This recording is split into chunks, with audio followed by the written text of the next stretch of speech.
अस्सलाम वालेकुम व्यूअर्स। आज मिस्टर कारदार शो के एक और एपिसोड लेकर मैं हाजिर हूं आपके सामने। आज की एपिसोड आपकी असल में पुरजोर डिमांड पे, फरमाइश पे हमने कोरोना वायरस के बारे में, जो डिजीज के बारे में एक और सेगमेंट अरेंज किया है और अपने ओल्ड पैनल के साथ, सेम पैनल के साथ दोबारा हम आए हैं ताकि हम आपको करंट अपडेट और सिनेरियो बता सके। हमारे साथ मौजूद हैं डॉक्टर खालिद सलामत, एडमरा यूनिवर्सिटी में रिसर्च साइंटिस्ट हैं। हमारे साथ अगेन मौजूद हैं डॉक्टर उरूज रियाज, कंसल्टेंट हैं Aga Khan medical hospital and Fatimiya hospital में असिस्टेंट प्रोफेसर हैं Jinnah medical and dental college. Am I right doctor साहब? Yes, you're right. अस्सलाम वालेकुम।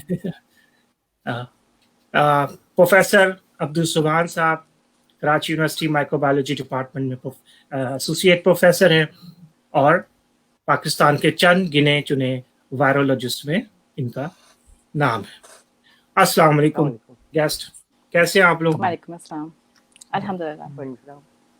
डॉक्टर साहब, आज का प्रोग्राम हमने थोड़ा सा फ्लेक्सिबल रखा है। हम इसको 30 मिनट में बंद नहीं करेंगे। अगर हमारे पास लोग क्वेश्चंस आते हैं इंटरेस्टिंग, तो हम वो इंटरैक्टिव सेक्शन करेंगे।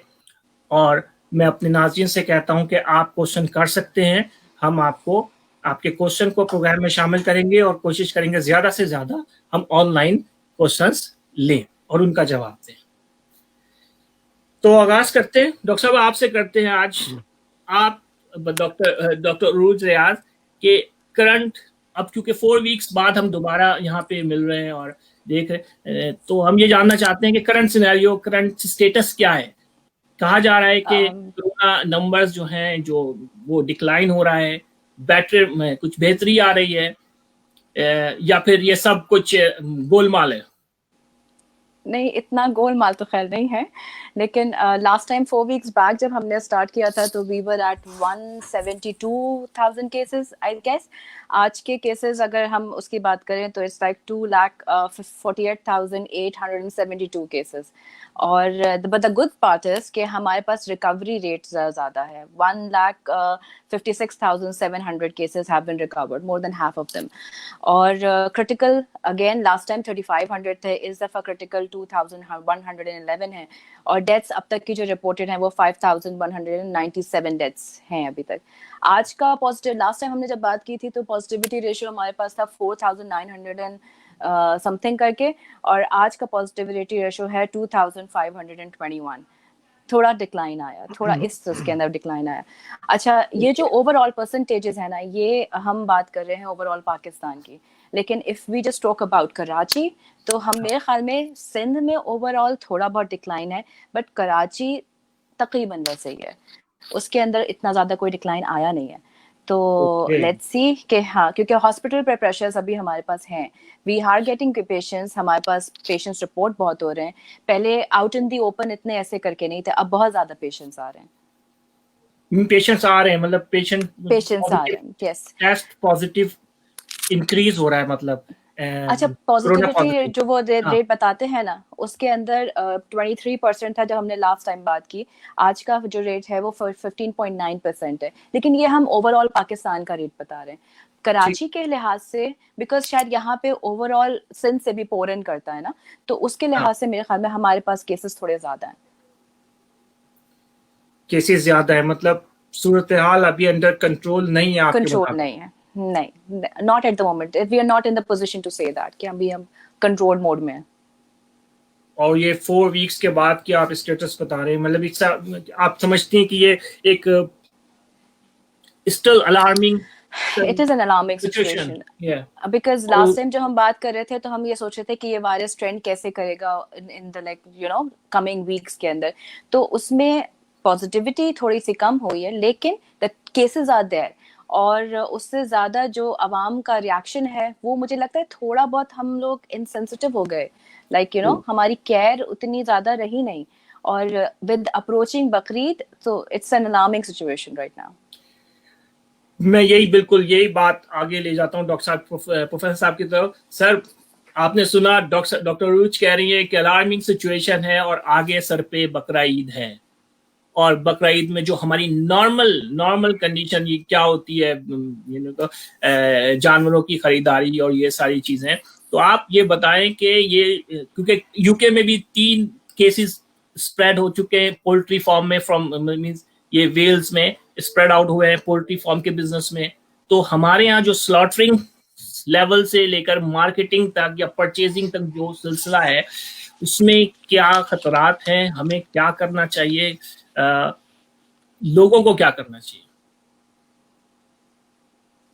जी थैंक यू नदीम। एक बातें मैं थोड़ा सा प्रीवियस वाले क्वेश्चन पे एड्रेस करना चाहूँगा जी, अगर थोड़ा सा टाइम हो। एक तो ये मुझे लगता है कि जो हम ट्रेंड की बात कर रहे हैं कि कराची में या सिंध में हायर है, मुझे लगता है कि यहाँ रिपोर्टिंग थोड़ी सी इफेक्टिव है as compare to other provinces. एक रीज़न मुझे लगता है, अगर हम थोड़ा सा ग्राउंड रियलिटी या आउटसाइड इफेक्ट्स की बात करें या अदर देन गवर्नमेंट सोर्सेज की बात करें, तो हर जगह थोड़े से केसेस बढ़ ही रहे हैं। लेकिन मैं समझता हूँ कि अंडर रिपोर्टेड केसेस है, जिसकी वजह से डेटा थोड़ा सा डिक्लाइन की तरफ नजर आता है, जो एक्चुअल नहीं है। It's still it's the alarming situation. बहुत ज़्यादा variation from the previous state मुझे नज़र नहीं आती। ठीक, दूसरी तरफ जब आप बात करते हैं बकरा ईद की, तो देखें सबसे बड़ा मसला ईद पर जो है कुर्बानी के जानवरों का है। ठीक है, अच्छा, जब तक आपकी मंडी शहर से बाहर है तो वहाँ तक लोगों का एक्सेस बहुत कम होना चाहिए, या लोग बहुत ज़्यादा ट्रेन हो कि जो एनिमल को परचेज कर सकें, एनिमल को ला सकें और उसको स्लॉटर कर सकें। लेकिन बदकिस्मती से हमारे मुल्क में जो ट्रेंड है वो पूरी दुनिया से बहुत डिफरेंट है। आपको पता है यूके में अगर आप कुर्बानी कर रहे हैं तो वहाँ के पैरामीटर्स बहुत डिफरेंट हैं। आप जाते हैं, आप किसी जगह मनी ट्रांसफ़र करते हैं, वहीं पे आपकी स्लॉटरिंग हो जाती है। लेकिन हमारे पास ट्रेंड है कि हर एक शख्स चाहता है अपने घर के बाहर एक मजमा लगाए, उसके बाहर स्लॉटरिंग हो और उसके बाहर जो सब कुछ हो, खून जो है वो नज़र आना चाहिए कि बह रहा है। तो ये जो प्रैक्टिस है ये बहुत ज़्यादा इंक्रीज कर देता है इंसिडेंस ऑफ। सॉरी, मैं ये आपको बात ऐड कर रहा हूँ। पहले तो हम परचेजिंग की बात करेंगे ना, जो मंडी कहीं भी लगी हो तो वो जो पूरा मतलब खुद जाके पर्सनल जाके लाना और उसको चेक करना जानवर को, ये सब चीज हमारी ट्रेडिशन में रही है। तो लेकिन अब it's not a old normal, अब न्यू नॉर्मल की बात हो रही है ना। अब क्या होना चाहिए? पहले तो हम खरीदारी को कैसे असल में अब जो ट्रेंड अब मुझे नजर आ रहा है पूरे इलाकों में या कुछ जगहों पर, वो जो जिस तरह से टीवी पे न्यूज़ पे भी चल रहा है कि बहुत सारे लोग इसी सेम वे के अंदर प्रैक्टिस कंटिन्यू कर रहे हैं कि they are going to the markets, वहीं से एनिमल को बाय भी किया जा रहा है और उसी तरह से लाया भी जा रहा है। बहुत कम जगह पर ये प्रैक्टिस है कि वो कहीं से किसी ने कहीं मास्क पहन लिया हो, या बहुत रेयर है कि किसी ने ग्लव्स यूज कर लिया हो। तो पाकिस्तान के अंदर ये ट्रेंड के पब्लिक बहुत कॉशनली जाएगी मार्केट में, इट्स नॉट फिजिकली पॉसिबल। यहाँ पर लोग उस प्रैक्टिस को फॉलो ही नहीं कर रहे, और वो अभी तक स्टिल इस कंफ्यूजन में है कि वायरस स्टिल एग्जिस्ट करता है या इट्स अ मिथ कि कोई है ही नहीं। यहूद और नसारा की साजिश वाला कॉन्सेप्ट आता है कि शायद ये हमारी ईद खराब करने के लिए छोड़ दिया गया। तो still public has this thing in mind कि ये एग्जैक्टली वो रेशो नहीं है कि यानी एनिमल्स आर क्लीन और कोई परेशानी नहीं है, वो मंडी जाएंगे नॉर्मल सर्कमस्टेंसेस की तरह, एनिमल को परचेज करेंगे और लेके आ जाएंगे। लेकिन ये गुड प्रैक्टिस नहीं है। होना क्या चाहिए कि हर एक को एक्सेस मंडी में नहीं होना चाहिए, डेजिग्नेटेड पीपल होने चाहिए कि जो प्रॉपरली ट्रेंड हो और प्रॉपर प्रिकॉशंस के साथ एनिमल को परचेज करें, और सेंट्रलाइज स्लॉटरिंग इंस्टीट्यूट बनने चाहिए या सेंटर्स बनने चाहिए जहां पर आप एनिमल को परचेज करके लाएं, वहीं पे उसकी स्लॉटरिंग हो, वहीं से उनको अपना जो पोर्शंस हैं वो उनको डिस्ट्रीब्यूट कर दिया जाए। लेकिन ये प्रैक्टिस को फिजिकली पाकिस्तान में इम्प्लीमेंट करना, जिस तरह से बहुत सारे लॉज को इम्प्लीमेंट करना एक मुश्किल काम है, तो it's a very difficult task कि आप इस प्रैक्टिस को इम्प्लीमेंट करें। कुछ जगहों पे तो शायद प्रैक्टिस हो भी जाएगा, लेकिन बहुत सी जगह पर इसको प्रैक्टिस नहीं किया जाएगा इन ट्रू सेंस।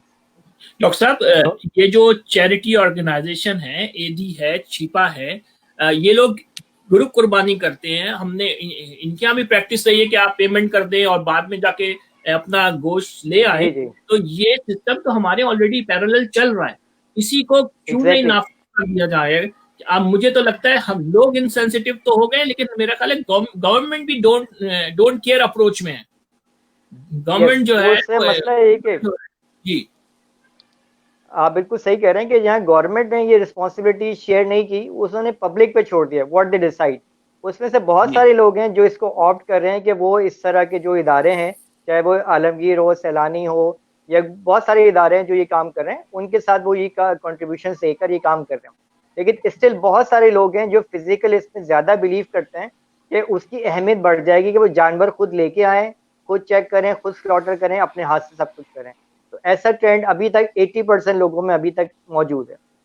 और होना ये चाहिए कि हमें अब इस दफा कम अज कम हमें कोरोना इस में दफा कम अज कम कि ये हम सिलानी और चीपा इन लोगों के ऊपर ही छोड़ दें और थोड़ा सा डिस्टेंस करें, ना करें ये काम हमारे। नदीम ने इसमें दो चीजें, सॉरी इसमें दो चीजें हैं। अगर आप इन ऑर्गेनाइजेशंस की बात करते हैं ना, क्योंकि इनके बड़े कोल्ड स्टोरेज है ना, जब आपने वेल्स वाली एग्जांपल की बात की ना, तो वो जो फैला है ना वो कोल्ड स्टोरेज से फैला है, ठीक है ना? तो उनको भी अपने मैयर्स पूरे लेने चाहिए, फिर जाके ये इसको। मेरा जो सवाल था ना आपसे था कि वो जैसे ये मूवमेंट होगी जानवरों की देहात से, अभी तक जो कोरोना के ज्यादा केसेस हैं वो बड़े शहरों में हैं, शायद हमारे देहात में उस हद तक पहुंचा नहीं है। बिल्कुल। तो वो जो लोग वापस जाएंगे या वो जानवरों की जो मूवमेंट होगी, उसके साथ भी यानी लोगों को बहुत ज्यादा एहतियात की जरूरत है जब वो परचेजिंग करें, ये वो सारा कुछ करें। और वो जो लोग वापस जाएंगे देहात को, जानवर तो वहीं से आ रहे हैं ना, सही बात है। जी बिल्कुल।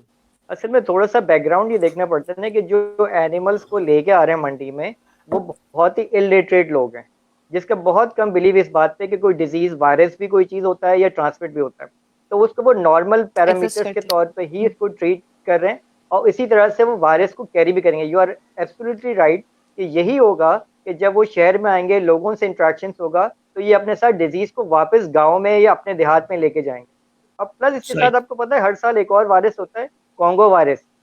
उसका भी खतरा होता है कि हर साल शहर के अंदर कॉन्गो वायरस की डेथ भी होती है, जो टिक बॉर्न इन्फेक्शन है, जो वायरल इन्फेक्शन, उसके भी बहुत सारे केसेस रिपोर्टेड होते हैं और रिपोर्ट किए जाते हैं। लेकिन people don't take preventive measures. हर साल मेरी कोशिश होती है कि मैं किसी तरह किसी प्लेटफॉर्म पे, यूनिवर्सिटी लेवल पे करता हूँ मैं वर्कशॉप वगैरह, जिसमें थोड़ी सी अवेयरनेस की जाए। लेकिन बहुत लिमिटेड लोग होते हैं जो इसको फॉलो अप करते हैं, इंस्ट्रक्शंस को सुनते हैं कि किस तरह से करना चाहिए। डॉक्टर साहब बिल्कुल आप सही कह रहे हैं। दो ही तरीके हैं, एक तो हम लोगों को एजुकेट करें, ज्यादा से ज्यादा बार बार उनको रिमाइंड करें कॉन्गो वायरस और ये कोरोना ये सब, और दूसरा तरीका ये गवर्नमेंट जो है वो इन सब चीजों को रेगुलेट करे, ये लोगों को इनकरेज करे कि वो चैरिटी हाउस में या स्लॉटर हाउस में उनको करने दे पानी और अपना गोश्त ले आए।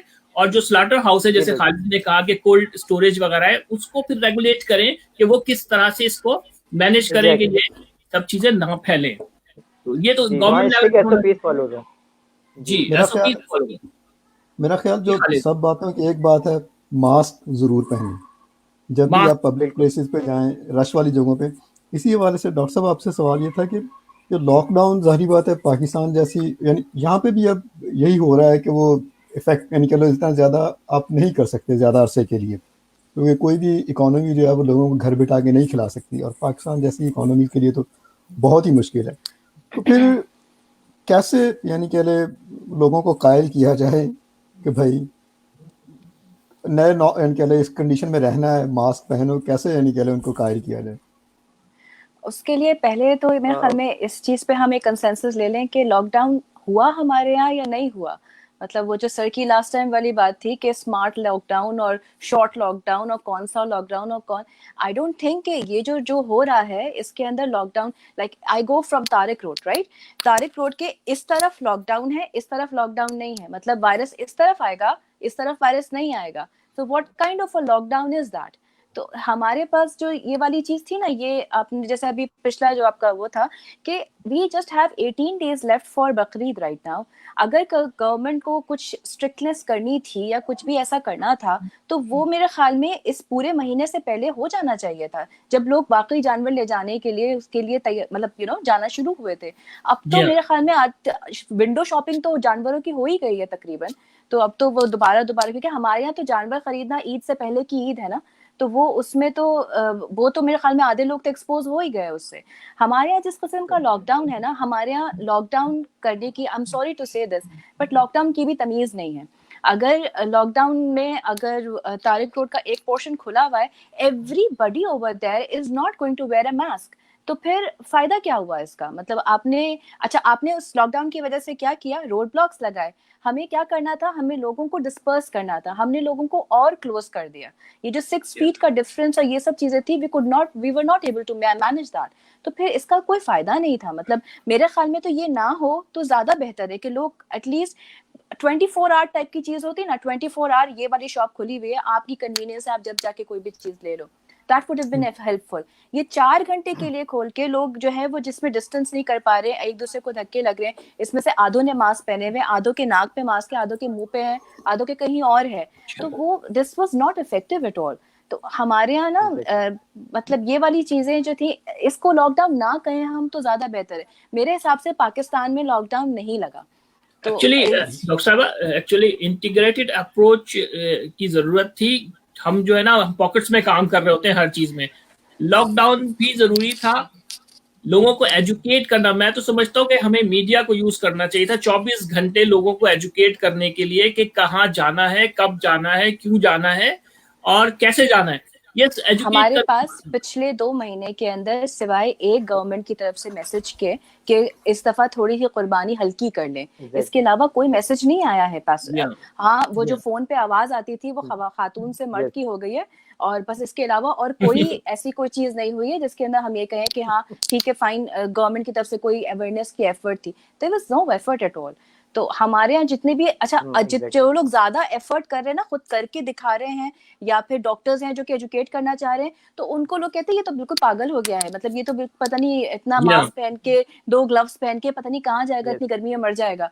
और उसको आके मुझे पेशेंट्स आके वीडियोस दिखाते हैं कि ना ये मैडम कोई कोरोना नहीं होता। अच्छा, उनके बराबर में कोरोना का पेशेंट बैठा हुआ होगा और उनको नहीं लगता कि यहाँ कोरोना होता है। तो this is what you are fighting right now. Yes, मुझे लगता है कि असल में पब्लिक इंतजार में है कि जब तक उनकी इमीडिएट फैमिली में, खुदा ना करे, गॉड फॉरबिड, लेकिन जब तक इमीडिएट फैमिली में किसी की डेथ ना हो जाए, दे डोंट बिलीव कि कोरोना वायरस है। True that, it's very hard to say. एक मैसेज देखा था मैंने कि सारी दुनिया कोरोना से को अंडरस्टैंड कर रही है, सिर्फ पाकिस्तानी है जो इंतजार कर रहे हैं किसी रिश्तेदार के मरने का ताकि कंफर्मेशन हो जाए। एग्जैक्टली, सही बात। और गॉड फॉरबिड, अल्लाह की पनाह के अब ये खबरें भी आने लगी हैं। अब हर फैमिली में कहीं ना कहीं एक न्यूज आने लगी है कि कोई दोस्त का भाई, कोई रिश्तेदार, कोई एक आंख, और वो उसकी डेथ की खबर। और मेरे फेसबुक पेज पे हर चौथी खबर और चौथा पोस्ट ये होता है कि मेरे चचा का इंतकाल हो गया, मेरी वालदा का हो गया। मतलब ये एक अब करीब आ गया, घेरा तंग हो रहा है जैसे कहते हैं। भाई 1.5 लाख लोग मरे हैं तब जाके ट्रंप ने भी मास्क पहना है। यस, यानी हम तो पाकिस्तान की बात कर रहे हैं, यहाँ पे एजुकेशन या तालीम का जो मेयार है वो तो यानी ऑलरेडी लिटरेसी रेट बहुत कम है। बिल्कुल बिल्कुल सर, एजुकेशन, तालीम, शऊर, तीनों में बहुत फर्क है। मतलब ये जो डिग्री होती है ना वो डिफाइन नहीं करती है कि आप में कितना शऊर है। डिग्री याफ्ता लोग ऐसी हरकतें कर रहे होते हैं, उनको देख के लोग आगे और सबक ले रहे होते हैं कि ठीक है वो कर रहा है तो फिर तो मैं तो बिल्कुल ही मैं भी कर लेता हूँ, कोई मसला नहीं है। तो आप कुछ नहीं कर सकते इसके अंदर। और ये मैं कि हम सब का जो इंटरेक्शन होता है वो ज्यादा पढ़े लिखे लोगों से होता है, जिनको हम कायल कर रहे होते हैं, सवालों का जवाब दे रहे होते हैं, भाई है कोरोना है। जी हम से यही मैसेज देना चाह रहे हैं कि सबसे पहले हमें अपनी जान की फिक्र होनी चाहिए, अपना ख्याल रखना है। अपना ख्याल रखेंगे तो जाहिर बात है दूसरे भी हमसे सेफ रहेंगे। दूसरा ये कि ये तो क्लियर हो गया हम चारों की बातों से कि ये जो कौम है ये आज भी लावारिस ही है, गवर्नमेंट कहीं भी नहीं है। तो हमें जब हम लावारिस है तो भाई हमें अपना ख्याल, अपने बच्चों का ख्याल खुद रखना चाहिए। और हमें मजहब ने भी इजाजत दी है, मजहब ने भी बहुत सारे तरीके बताए हैं कि हम कहाँ पे फ्लेक्सिबिलिटी शो कर सकते हैं, रिलैक्सेशन ले सकते हैं, और अल्लाह पाक ने दिया, हमें लेना चाहिए उसको एडवांटेज को।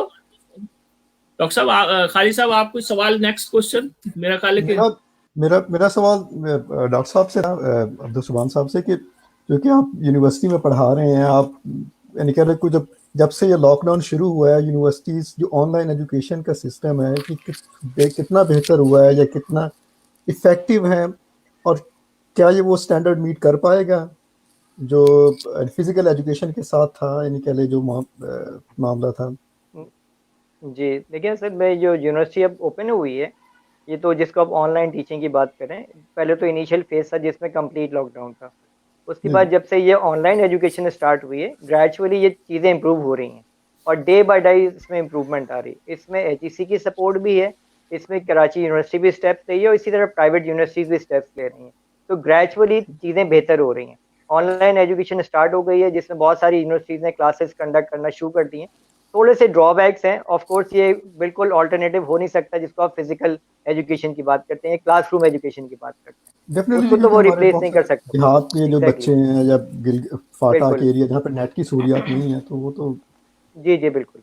और दूसरा प्रॉब्लम बायोलॉजिकल साइंसेज के लिए एक ड्रॉबैक ये होता है कि हमें एक्सपेरिमेंट्स लिटरली कराने पड़ते हैं। ये नहीं होता कि हम किसी जगह कोई फिल्म दिखा दें या कोई वीडियो दिखा दें, वो बात या वो टेक्निक अगर आपको सिखानी है, जैसे आजकल कोविड के अंदर भी पता है आपको आरटीपीसीआर होता है, अगर हम आरटीपीसीआर की सिर्फ वीडियो दिखा के बच्चे को ट्रेन करेंगे एज अ माइक्रोबायोलॉजिस्ट, तो क्या वो लैब में जाके अपनी वीडियो की मदद से आरटीपीसीआर कर पाएगा? तो these type of things are very critical के आप हर चीज में ऑनलाइन एजुकेशन को सपोर्ट नहीं कर सकते। देयर आर जैसे थिंग्स टू डॉक्टर बी साहब डन का इन फील्ड है, फिजिकल। हाँ जी, बायो बिल्कुल साइंसेज, एग्जैक्टली मेडिकल साइंसेज में भी एनाटॉमी और ये वो सारी चीजें। जी बिल्कुल बिल्कुल बिल्कुल बगैर पेशेंट को exactly. हाथ तो लगाए इसीलिए कहाँ से सीखेगा कोई भी। बिल्कुल, तो ये थोड़ा सा ड्रॉबैक है, लेकिन something is better than nothing, बजाय इससे कि स्टूडेंट से इंटरेक्शन ना हो। एक पॉजिटिव पॉइंट ये होता है कि जो 1.5-2 महीने से स्टूडेंट बिल्कुल साइलेंट था, अब उस पर थोड़ा सा प्रेशर आ गया कि उसको पढ़ना है। उसको ये पता है कि उसको एक टाइम फ्रेम है कि उसको अपनी असाइनमेंट कंप्लीट करनी है, अपना कोर्स वर्क कंप्लीट करना है, तो वो थोड़ा सा अपने आप को बिल्कुल फ्री नहीं समझ रहा। तो इस डॉक्टर साहब, इस इंक्लाइन के वो थोड़ा कुछ ये प्रेशर कहीं डिप्रेशन में ना चला जाए? नहीं है, एज सच डिप्रेशन में किस सेंस में जाएगा? आप किस तरह उसको डिप्रेशन में करेंगे जब तक फिजिकल एजुकेशन शॉर्ट होता है, क्लासेस होने नहीं है, और फिर बर्डन आ नहीं जाएगा ज्यादातर जी। थोड़ा सा इसमें टाइम फ्रेम फ्लेक्सिबल रखा गया। हर यूनिवर्सिटी को अंदाजा है कि पूरी दुनिया में पेंडेमिक है, पूरी दुनिया में ये फॉलो अप हो रहा है कि बहुत स्ट्रिक्ट मार्किंग या स्ट्रिक्ट मार्किंग का जो क्राइटेरिया उसको रिलैक्स कर दिया गया है। प्लस वो असाइनमेंट बेस, क्विज बेस या ट्यूटोरियल बेस हो गया है जिसमें उसकी मार्किंग फ्लेक्सिबल हो गई। और प्लस ज्यादातर चीजें जिसको आप कह रहे हैं, पाकिस्तान में सबसे बड़ा मसला, उससे ज्यादा बेसिक प्रॉब्लम होती है इलेक्ट्रिसिटी की अवेलेबिलिटी और इंटरनेट की अवेलेबिलिटी। तो यहाँ तो सबसे बुनियादी मसला ये होता है कि जिस तरह के इलेक्ट्रिक चल रहा है, आपको पता ही होगा कराची के अंदर, तो फ्रीक्वेंटली लाइट इतनी ज्यादा जाती है कि किसी भी चीज की श्योरिटी नहीं है कि वो कंप्लीट हो पाएगी। तो बच्चों की क्लासेस ऑनलाइन कंप्लीट करने से वेरी डिफिकल्ट टास्क। तो उसका वे आउट हम ये करते हैं कि उसका रिकॉर्डेड लेक्चर होता है, every lecture is been recorded, और वो रिकॉर्डेड लेक्चर और जो प्रेजेंटेशंस होती हैं वो उसको पास ऑन कर दी जाती है। अगेन यहाँ पे थोड़ा सा डिफरेंस आता है कि बहुत सारे साइंटिफिक सब्जेक्ट्स के अंदर तो ये बहुत प्रैक्टिकली एप्लीकेबल है कि आपने कोई प्रेजेंटेशन बनाई और उसके बाद आपने वीडियो रिकॉर्ड किया और उसके बाद वो ट्रांसमिट कर दिया बच्चों को, आपने क्वेश्चन भी ले लिया, उसको आंसर भी दे दिया। लेकिन जो आप कह लें कि आर्ट्स या सोशल साइंसेस के सब्जेक्ट्स हैं, उसमें थोड़ी सी डिफिकल्टीज हैं। उसमें बहुत सारा लिटरेचर ऑनलाइन अवेलेबल नहीं है, बहुत सारी बुक्स ऐसी हैं जो बुक बेस्ड लिटरेचर है। अब उसको कन्वर्ट करना, फिर आपको प्लेजरिज्म इंडेक्स चेक करना कि आपका कहीं पायरेटेड लेक्चर तो नहीं है, कहीं से आपने कॉपी एंड पेस्ट तो नहीं किया, ये सारे पैरामीटर्स को भी एड्रेस करना पड़ता है। तो ग्रेजुअली थिंग्स आर इम्प्रूविंग। ऐसा नहीं है कि बहुत खराब जा रहा है या बहुत अच्छा जा रहा है, it's gradually improving, I would take that statement. Doctor साहब, एक क्वेश्चन आया है, आसिफा नौरीन अहमद ने पूछा है कि सिम्टम्स क्यों लॉन्ग टर्म रहते हैं जबकि टेस्ट नेगेटिव आ जाता है? अच्छा, यहाँ पे अगर बात ये हो रही है ना कि सिम्टम्स में मैं जानना चाहूंगी कौन से वाले सिम्टम्स। अगर फीवर लॉन्ग टर्म रह रहा है तो इसका मतलब है कि जब वायरस, जब अपना मतलब वो 14 डेज का पीरियड था, उसके ऊपर हो सकता है कोई सुपर इम्पोज इन्फेक्शन हो गया, बिकॉज इम्यूनिटी उस वक्त कोई लोअर साइड के ऊपर होती है। या अगर उनका ये जो इससे कंसर्न था कि कॉफ और शॉर्टनेस ऑफ ब्रेथ हो रही, कॉफ में क्या होता है, ये इस कोरोना वायरस के अंदर सबसे ज्यादा खासियत है कि होके चला भी जाता है, लेकिन ये जो पूरा एपिथेलियम होता है ना, इसको बहुत डिस्ट्रॉय कर देता है। तो जब वो रीजनरेट होते रिकवर होते होते थोड़ा वक्त लेता है। उस दौरान में कॉफ जो होती है ना, वो शायद आपके जब पूरी इलनेस खत्म हो जाए उसके 1-1.5 हफ्ते तक कॉफ जो होती है वो रहती है। और हाँ, जहाँ तक बात रही सेंस ऑफ स्मेल और टेस्ट की, वो तो कुछ लोगों के वैसे ही चले गए, मतलब ना उनको वायरस हुआ या नहीं हुआ, उनको सिर्फ महसूस हो गया कि हाँ मेरा सेंस ऑफ टेस्ट चला गया। तो वो वाली चीज तो मेरे ख्याल में रिकवर होते में पता नहीं कभी टाइम लगेगा। लेकिन हाँ, अगर फीवर है तो फीवर के लिए one should be you know on the toes कि हाँ इस सेकेंडरी कोई सुपर इम्पोज इन्फेक्शन को रूल आउट करना इज वेरी इंपॉर्टेंट। और दूसरी चीज अगर ये कॉफ वगैरह चीज है सैचुरेशंस वगैरह देख लें और अपना एक्सरे करा के देख लें, क्योंकि हो सकता है कि फिर हमें आपको ब्रोंकोडायलिटिस या वो जो नेबुलाइजेशंस होती हैं इन सब चीजों के ऊपर डालना पड़े, सो दैट उस टाइम पीरियड के दौरान आप हील कर जाओ। थोड़ा सा इसमें मैं ऐड करूंगा कि जैसे पंजाब के अंदर कुछ केसेस के अंदर टाइफाइड के केसेस भी मर्ज थे विद कोविड, तो ये लाइकली चांसेस हैं कि उससे सुपर इन्फेक्शन टाइफाइड या कोई और कंटिन्यू हो जिसकी वजह से symptoms still be there. Can be a possibility. Doctor साहब से मेरा सवाल ये है कि सेकेंड वेव भी आ गई है अब दुनिया में, मतलब ऐसा लग रहा है कि कहीं ना कहीं जैसे चाइना में, तो हम तो अभी फर्स्ट वेव से ही नहीं लड़ पा रहे, और लड़ना तो खैर क्या, अभी हमें नहीं पता कि ये किस तरफ जा रही है, तो कैसे कॉप करेंगे हम? आप कैसे देख रहे हैं आप नियर फ्यूचर?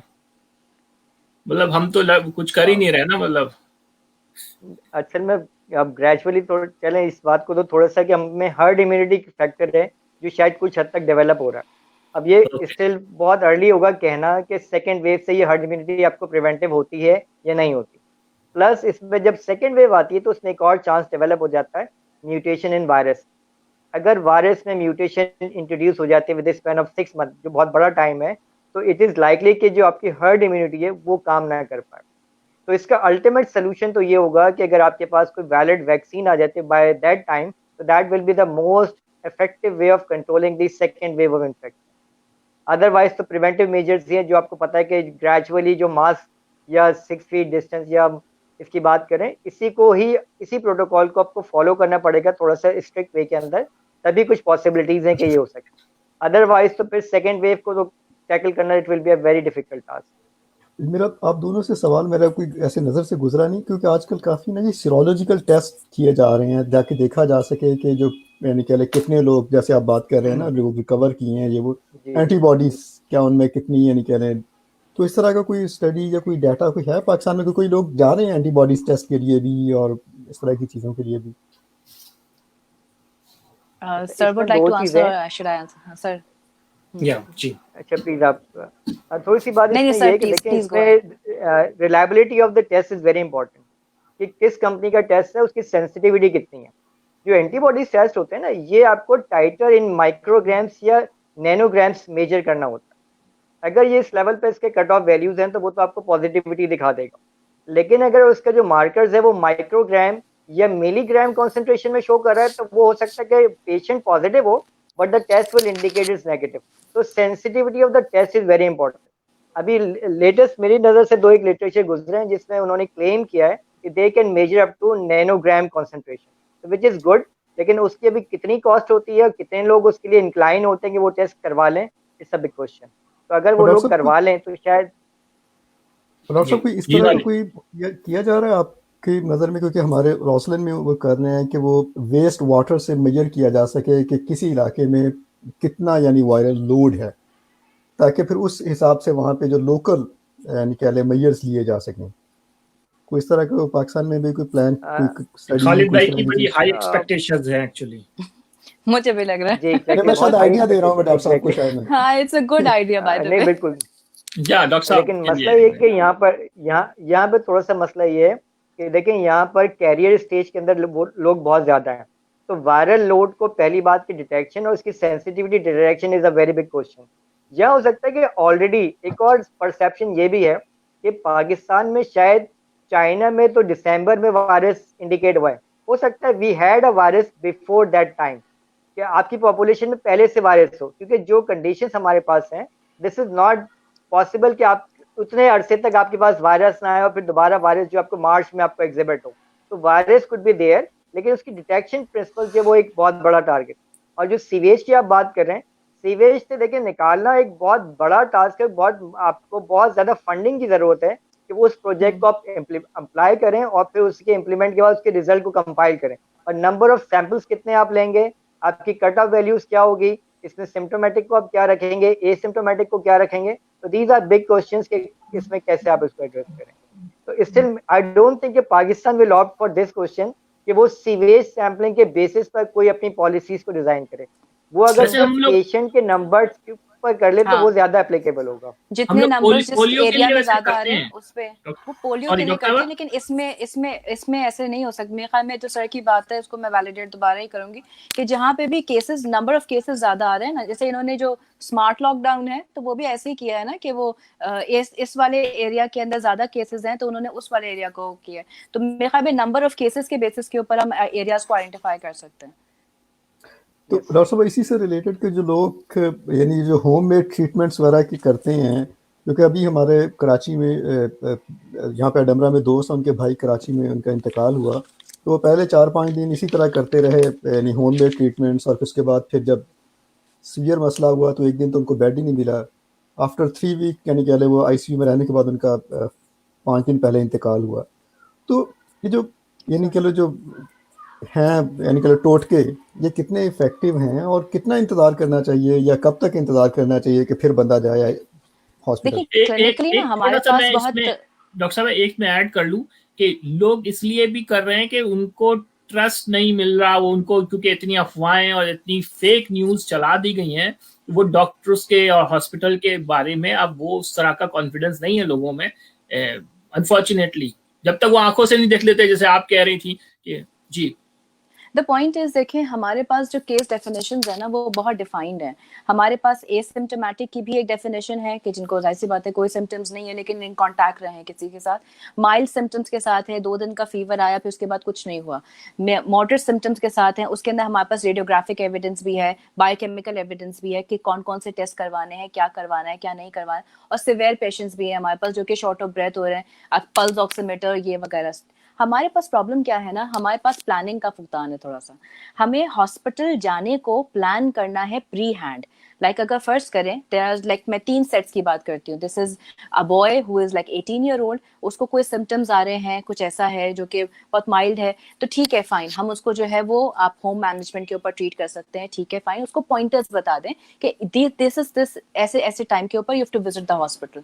जो मॉडरेट वाले सिम्टम्स वाले हैं, अगर वो अब सैचुरेशन प्रोब हम सबको बोल के कहते हैं कि जी आप घर पे रखो, क्योंकि खुदा न करे अगर कोई जैसे एल्डरली है या डायबिटिक है या सीओपीडियन है जो कि प्री एक्जिस्टिंग लंग कंडीशन के साथ है, तो उन लोगों के अंदर हम चांस नहीं ले सकते। तो हॉस्पिटल जाना ना अचानक से आज का डिसीजन नहीं होगा कि मैं आज चलो हॉस्पिटल चलता हूँ, ये वाली चीज नहीं करनी है। कोरोना में डॉक्टर की विजिट को भी हॉस्पिटल की विजिट को भी पहले से प्रीएम्प्ट करना है, पहले से सोचना है कि हाँ हो सकता है मुझे जरूरत पड़ जाए, और उसको प्लान करना है आगे, वरना फिर वही हैवॉक क्रिएट होगा। आप एम्बुलेंस में लेके इधर से उधर जा रहे होगे, इधर से, क्योंकि यहाँ पे अगर आप टोटको की बात जैसे आपने की ना, तो टोटको का तो ये हाल है कि जो 150 रुपए की सना मक्की थी वो 2500 की हो गई। तो वो उसकी तो क्योंकि उस पर मैंने लास्ट टाइम भी कहा था ना, व्हाट्सएप मैसेजेस और इसकी हमारे यहाँ अवेयरनेस फैलाने का मीडियम ये है, हमारे रिसर्च मीडियम नहीं है। तो सना मक्की से भले पेशेंट को डायरिया हो के उसका हशर हो जाए, लेकिन उसको देना सुबह शाम है, उसके साथ ना क्या नाम है, मैं देखें उसके अंदर है कि हाँ इम्यूनिटी वो बूस्ट करती है, लेकिन सिर्फ अकेला इम्यूनिटी को बूस्ट नहीं करना है, ये भी देखना है कि पेशेंट को साथ में कोई और चीज तो नहीं हो रही, उसके पैरामीटर्स तो खराब नहीं हो रहे हैं। तो ये वाली जो हमारे यहाँ जो केस डेफिनेशन की वो है ना, माइल्ड मॉडरेट सिवियर जैसे भी है, हमें उन केसेस को पहले से बताना है कि देखो ये चीजें हो, इससे पहले आपके घर में ऑक्सीजन सिलेंडर आ जाना चाहिए, इससे पहले आप अस्पताल देखना शुरू करो, ये अस्पताल हैं जो ले रहे हैं, ये अस्पताल हैं जहाँ जाने की जरूरत नहीं है, वो नहीं लेंगे आपको। तो ये वाली चीजें हमें पहले से प्रीएम्प्ट करनी पड़ेंगी। हम अचानक से आज के दिन में डिसाइड करें कि चलो मैं हॉस्पिटल चलता हूँ, वो वाली चीज नहीं हो पाएगी आपके दौर के अंदर। लेकिन डॉक्टर साहब इतना, क्योंकि हम लोग ठीक है पढ़े लिखे लोग हैं सारे, लेकिन क्योंकि इससे पहली दफा डील कर रहे हैं तो लोगों को इतना आइडिया नहीं है कि कैसे प्रोएक्टिव होना है इन सब चीजों में, पैनिक भी हो जाता है। जैसे हमारे दोस्त के जो भाई हैं, थोड़ा सा अच्छा है भी फ्लू जैसा, तो आदमी उसमें ही रहता है कि ये नॉर्मल फ्लू है, ये चला जाएगा या हो जाएगा। हम लोग ज्यादातर अपने एल्डर्स को करते हैं कि यार कोई बुजुर्ग अगर बीमार पड़ता है तो हमारा शक जाता है कि कोरोना ना हुआ हो, यंग मैन की तरफ तो जाता ही नहीं है, वो तो नहीं। हाँ, तो ये भी है थोड़ा सा प्रोएक्टिव, तो ये सही बात है। एक्चुअली होना यही चाहिए था कि आप लोगों को मीडिया पे लाकर बैठाते और लोगों को कंटिन्यूअस एजुकेट करते कि क्या करना है, अब क्या करना है, कोई क्वेश्चन आंसर आवर्स चलना चाहिए था हर वक्त मीडिया पे। लेकिन खैर यही कोशिश हम कर रहे हैं यहाँ पे, यही हम यहाँ पे कर रहे हैं कि आपसे क्वेश्चन कर रहे हैं ताकि लोगों को पता चले। और थैंक गॉड जी कि आप लोग अवेलेबल हैं? टाइमली अगर हॉस्पिटल में पेशेंट पहुंच जाता है तो उसकी बचने के चांसेस बढ़ जाते हैं। True. लेकिन बहुत अगर लेट स्टेज पे पहुंचेगा तो फिर फिर मसला हो जाएगा कि ही विल नॉट सर्वाइव।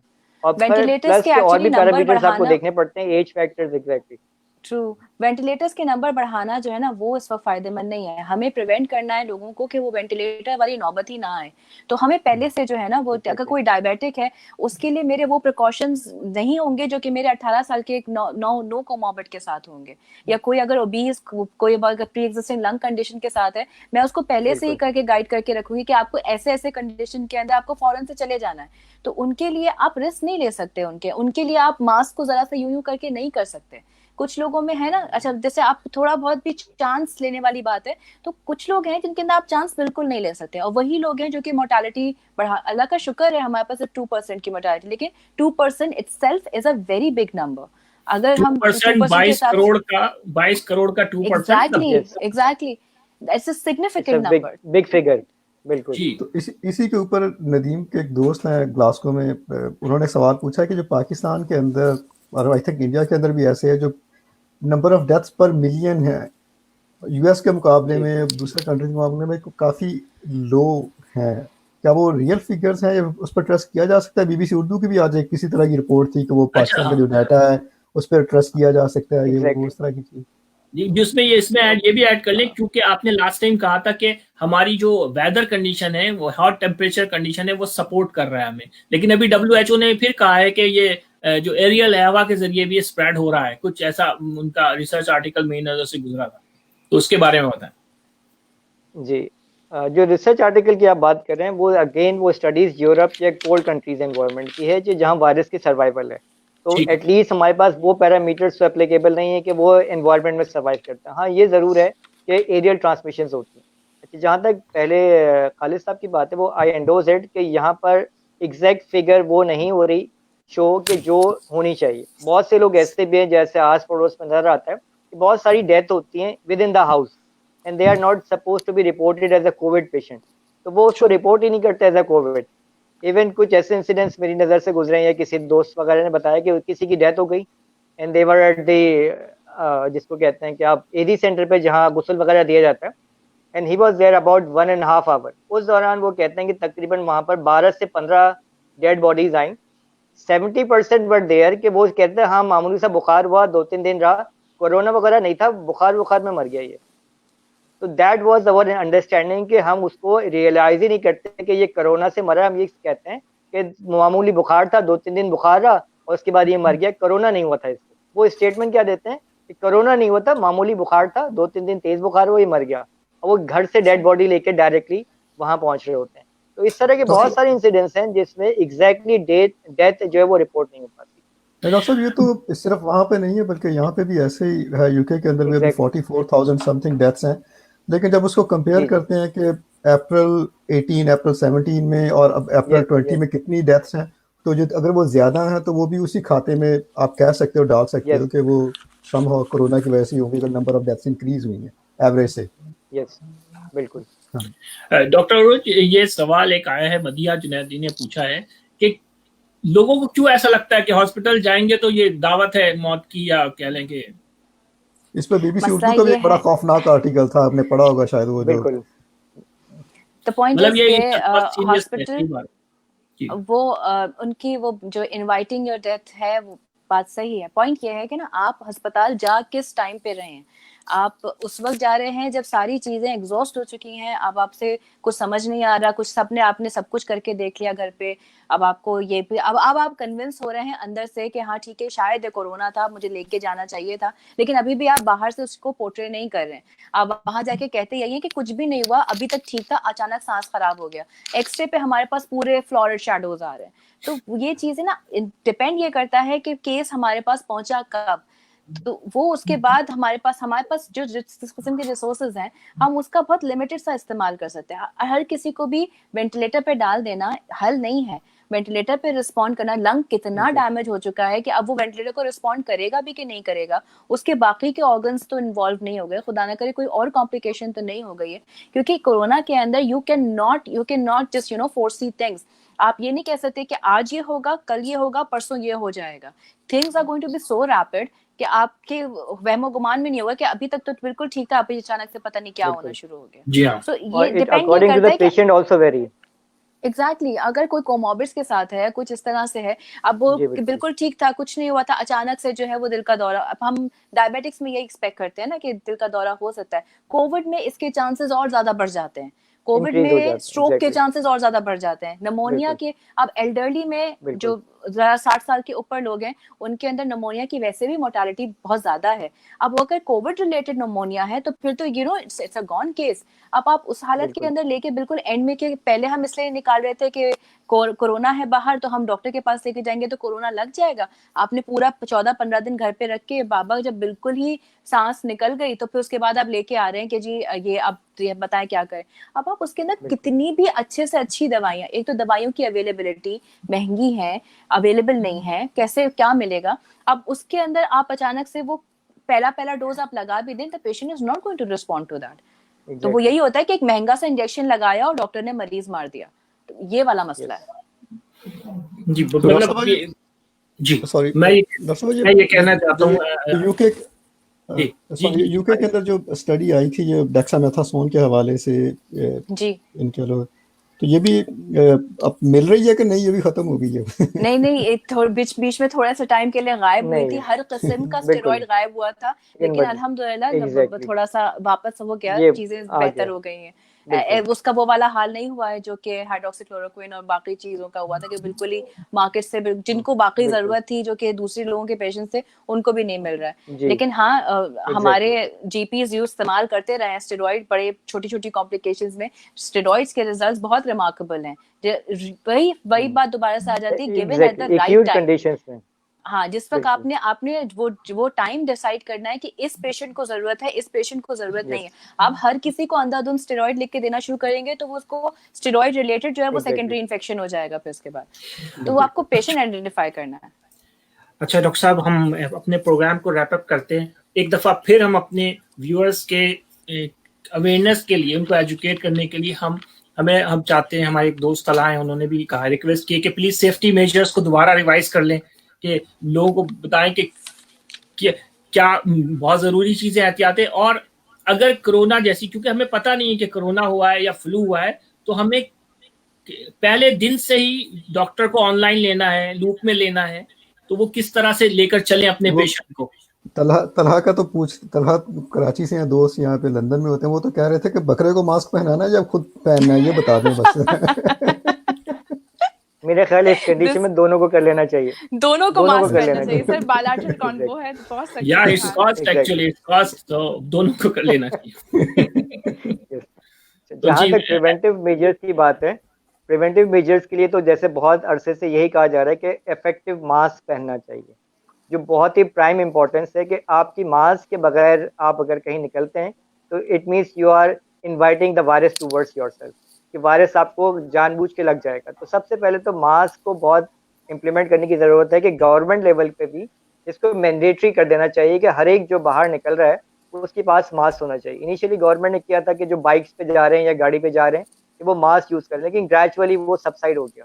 तो स्टिल इसको एनफोर्स करने की ज़रूरत है। हमारे पास मसला ये होता है कि अवेयरनेस तो आ जाती है लेकिन वो विद प्रेशर या फोर्स आती है। तो जब तक आप फोर्स अप्लाई नहीं करेंगे, people are not going to listen, कि वो नहीं सुनेंगे। तो उसके लिए आपको थोड़ी सी फोर्स इम्प्लीमेंटेशन के साथ मास्क को और सोशल डिस्टेंसिंग को प्रमोट करना चाहिए। और जैसे बार बार ये दिखाया जा रहा है टीवी के ऊपर, हाथ धोना चाहिए, सैनिटाइजर्स हैं, तो ये बार बार करना चाहिए ताकि हर एक ये बात समझ सके कि उसकी इम्पोर्टेंस क्या है और किस तरह से वो अपने आप को बचा सकता है। डॉक्टर साहब बहुत इम्पोर्टेंट है। एक है आपसे एक सवाल है, स्ट्रेट बिल्कुल, लोगों को कुर्बानी के जानवर खरीदने जाना चाहिए या अवॉइड करना चाहिए, या और इन सलानी और चीपा और एदी को यूज करना चाहिए? आज के टाइम ट्रेडिशनली अलग बात है, नॉर्मल नॉर्म्स अलग हैं, रिस्पेक्ट अलग है, लेकिन आज के टाइम आई स्ट्रांगली सपोर्ट के भाई आज के दौर में तो बिल्कुल भी मार्केट का रुख नहीं करना चाहिए। और खास तौर पे जो एक ट्रेंड है ना कि बच्चों को लेकर या खवातीन को लेकर मंडी में जानवर को दिखाने जा रहे हैं, सेल्फीज बनाई जा रही, इसको स्ट्रिक्टली रोकना चाहिए। और सिर्फ जो डेजिग्नेटेड प्लेसेस है, जैसे आप कह रहे हैं सेंट्रलाइज वे में, वहीं पर स्लॉटिंग करवाई जाए, वहीं से अपने पोर्शन को लिया जाए। That will be the most effective way कि आप उसको रिड्यूस कर सकते हैं, मोर्टेलिटी रेट को भी और इन्फेक्शन रेट को भी। ठीक है जी, मैं इसी में जस्ट एक चीज़ ऐड करना चाहूँगा। अभी स्कॉटलैंड के अंदर ना जी, एडनबरा के अंदर इन्होंने मैंडेटरी किया है ना फ्राइडे से मास्क पहनना शॉप के अंदर जो है ना इंडोर, शॉप्स के उसमें बिल्कुल अगर आप पाए जाते हैं मास्क के बगैर शॉप के अंदर, आपको तो 60 पाउंड जुर्माना है, लेकिन जो शॉपकीपर है उसको 250 है। तो वो भी इंश्योर करता है आपके शॉप के अंदर बगैर मास्क के एंटर नहीं होंगे, और वो अलाउ नहीं करते आपको, क्योंकि ये इसलिए नहीं है कि मास्क बेचने की बात है, इसलिए कि आपने 4 माह इकोनॉमी को डिस्टर्ब किया, आपने इतने लाखों लोग मर गए, तो वो सारा किया कराया ज़ाया ना हो जाए कहीं। बिल्कुल। देखिए इससे दो चीजें, वैसे मैं जो आखिरी बात कह रहा था कि दो चीजें इंपॉर्टेंट है, एक है सेल्फ प्रोटेक्शन और एक है कम्युनिटी प्रोटेक्शन। ये दो अलग अलग चीजें। सेल्फ प्रोटेक्शन का मतलब है कि पहले आप अपने आप को कैसे वायरस से बचा सकते हैं, और खुदा ना खासा if you are a patient कि आपने कम्युनिटी में इन्फेक्शन को प्रमोट नहीं करना, तो ये दोनों चीजों को आपको एड्रेस करना पड़ेगा प्रॉपर्ली। अगर आप एक पे फोकस करते हैं कि भाई सिर्फ मैं बच जाऊं, कम्युनिटी भाड़ में जाए, तो it means you are very selfish. तो ये एटीट्यूड नहीं होना चाहिए, बल्कि कम्युनिटी अवेयरनेस भी होनी चाहिए कि आपकी वजह से किसी को इन्फेक्शन ट्रांसमिट ना हो। ये पैरामीटर्स पे भी फोकस करना चाहिए कि वो दोनों self protection and community protection दोनों को एड्रेस करना चाहिए। जैसे इसमें हमारे पास, जैसे उन्होंने कहा खालिद साहब ने कि वो शॉपकीपर वाली बात, हमारे पास जो हॉस्पिटल में जूनियर डॉक्टर्स होते हैं उनका रोस्टर जैसे हम बनाते हैं, तो उसमें I just implemented one thing, अगर कोई एक डॉक्टर भी बगैर मास्क के नजर आता है, बिकॉज डॉक्टर्स से लोग सीख रहे हैं राइट, तो एक डॉक्टर भी आप जूनियर्स में से नजर आएगा तो आप सबकी एक्स्ट्रा ड्यूटीज लगेंगी, ताकि वो सारी के सारे उनको बार बार बोलते रहे कि मास्क पहनो, वरना जो है ना जो सीनियर्स आके वो देख लेंगे। एक दूसरे को जब तक हम लोग इस तरह से एजुकेट नहीं करेंगे ना, उस पे हम जब तक काम नहीं कर सकते इस तरीके से। हाँ, हम हमारे यहाँ जी, उसमें जो नदीम ने जो बात कही है ना कि वो मीडिया को भी बहुत ज़्यादा रोल अदा करना चाहिए, ताकि बच्चों के ज़हन में ये बात पुख्ता हो जाए। और मेरा बेटा, उसको मैं कल भी मैं कहूँ शॉप के अंदर चलते हैं, आज कोई नहीं, मैंने मास्क लगा लिया, नो बाबा पुलिस विल स्टॉप अस, नहीं जाना। तो यानी अगर ये बच्चों को हमें याद करवाना है, ताकि वो बड़ों के ऊपर देखिए वॉशिंग हैंड्स जो है, ये सैनिटाइजर का तो इस्तेमाल सही, लेकिन मेरे ख्याल में हम वॉशिंग हैंड्स को अगर प्रमोट करते हैं, wearing mask in the T zone, आपकी आंखें जरा से प्रोटेक्टेड हो, आपकी नाक, आपका जो चेहरा है वो माउथ ओपनिंग जो म्यूकस मेम्ब्रेन वाला पोर्शन है वो आपका प्रोटेक्टेड हो, लिमिट एक्सपोजर टू पीपल। हम आज हमारे एक प्रोफेसर साहब ने एक वो की थी कि अगर even you are wearing a mask, लेकिन अगर 10 लोगों से ज्यादा लोग वहां पे मौजूद हैं, your mask becomes a bit ineffective. तो आपका जो कांग्रीगेशंस का जो नंबर था ना, हमारे यहाँ कांग्रीगेशंस का नंबर लिया जाता है शादियों के नंबर से शायद ना, 250 मेहमान थे या 400 में, आप जो कांग्रीगेशन का नंबर है वो इट्स जस्ट 10।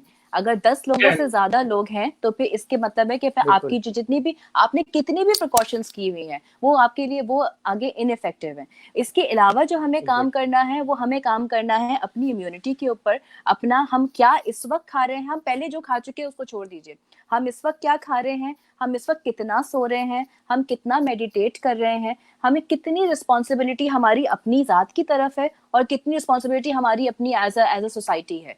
कि अगर मुझे पता चल जाए कि जी मुझे कोरोना है, तो मैं जो हूँ वो अगले को ये कह के ना, क्योंकि तुम किसी को बताना नहीं कि मुझे कोरोना, आप बताओ कि मुझे कोरोना है, मुझसे मिलने मत आओ, you have to do that, वरना हमारे पास सारे होते हैं उसको मत बताना, वो बंदा खुद ही इतना रिस्पॉन्सिबल होता है कि वो दूसरे की जान को खतरे में डाल रहा होता है।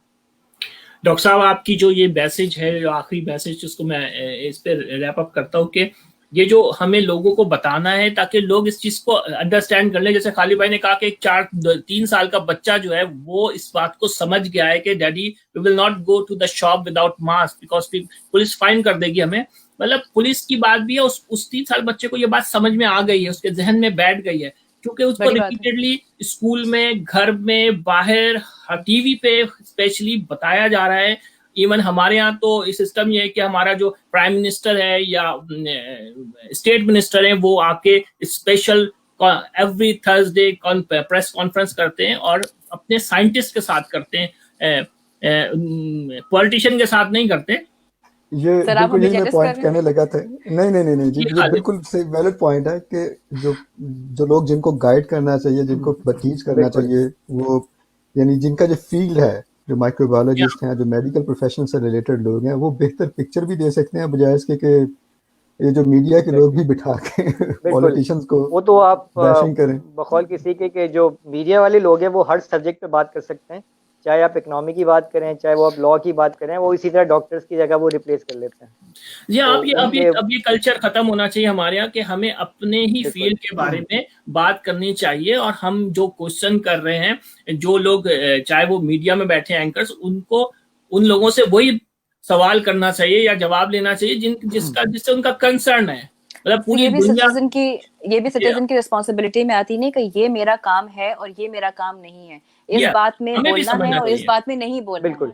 तो ये वाली चीजें जो है ना, ये समझाना थोड़ा सा मुश्किल लेकिन नामुमकिन नहीं है। फिर भी ये आप you keep on saying things, अगर आप अपना काम सही से करते रहते हो, एटलीस्ट आई कैन इंश्योर कि मेरी ओपीडी के अंदर जो कोई आएगा तो वो मास्क पहन के आएगा, वो डिस्टेंस पे ही बैठेगा, और उसको मैं बार बार, मतलब मुझे थोड़ा डराना पड़ता है बिकॉज इट्स माई जॉब, लेकिन मैं डरा के भेजती हूँ कि हाँ ठीक है आपने ये नहीं किया तो आपको तो कुछ नहीं हो रहा है। घर में जो बड़े बड़े दादा दादी हैं उनका अल्लाह हाफिज, you know, we have to do that. Actually ये एक इनफरादी जिम्मेदारी है, एक इज्तमाई जिम्मेदारी है, हर शख्स की डबल ड्यूटी है। ये कह रहे हैं अपनी जान भी कीमती है, असल में अगर आप अपनी जान की हिफाजत करेंगे तो दूसरों की भी ऑटोमेटिकली हिफाजत हो जाएगी। हाँ जी हाँ। तो मैं अपने व्यूअर्स से यहाँ पे इस प्रोग्राम को मैं लैंडी नहीं करना चाहता, तकरीबन आवर्स, ताकि लोग बोर, फिर इतना शायद देखने में लोगों के पास टाइम नहीं होता। तो हम एक और एपिसोड इसको कर लेंगे, अल्लाह करे हमें ना करना पड़े और सब अच्छा हो जाए पाकिस्तान में, हमारी ये दुआ है। आई होप सो, इंशाल्लाह हम बल्कि हम करेंगे तो हम शायद सेलिब्रेट करने के लिए करेंगे कि हम इससे बाहर निकल आए। तो नाज़रीन, हम आपसे इजाजत लेते हैं इस उम्मीद के साथ कि आप अपना बहुत ख्याल रखेंगे और अपने इतराफ में इर्द गिर्द लोगों का ख्याल रखेंगे, अपने प्यारों का ख्याल रखेंगे। हमें इजाजत दीजिए। खुदा हाफिज। खुदा हाफिज।